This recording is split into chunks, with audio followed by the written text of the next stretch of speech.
À travers le projet du musée mémoriel virtuel, nous allons proposer des parcours virtuels notamment sur les 5 forts de Ouidah, le fort d'Anglais, le fort des Anglais, William, le fort portugais, le fort français, le fort hollandais. Bon, je dirais des forts, à Ouidah, il y a eu notamment 3 forts. Il y a le fort français, le fort anglais et le fort portugais qui est transformé désormais en musée international de la mémoire de l'esclavage à Ouidah. Alors les autres ne sont que des entrepôts de captifs. Donc nous allons essayer de représenter en 3D ces différents factoreries d'esclaves.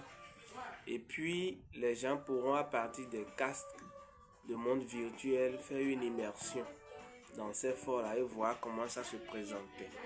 Donc pour y arriver, il faut faire des représentations en 3D.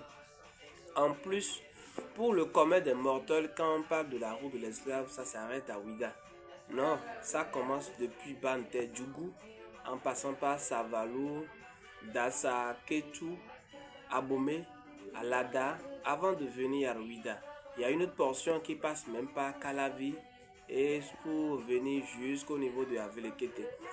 Donc nous allons reconstruire à partir de la liste indicative de l'UNESCO qui mentionne les différents sites marquant la route de l'esclave de ces lieux jusqu'à Ouidah.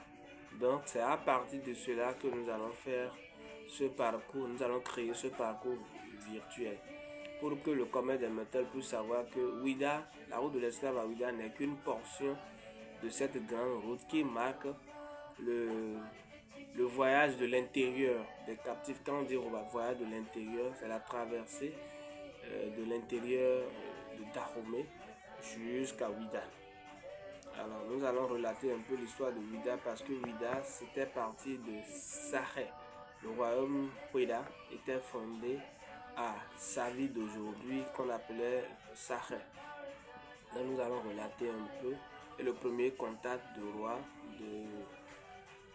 de Ouidah avec les négriers.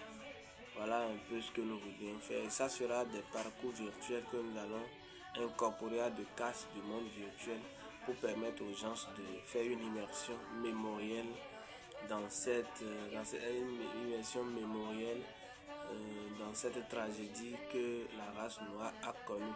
Avec aujourd'hui les différentes actions de réparation, de reconnaissance de l'esclavage comme crime contre l'humanité, il est important qu'on rappelle toutes ces étapes qui marquent la traite négrière au Dahomey. Ouidah étant une plaque tournante du commerce des Noirs, il va falloir qu'on remémore cette histoire et dans sa globalité.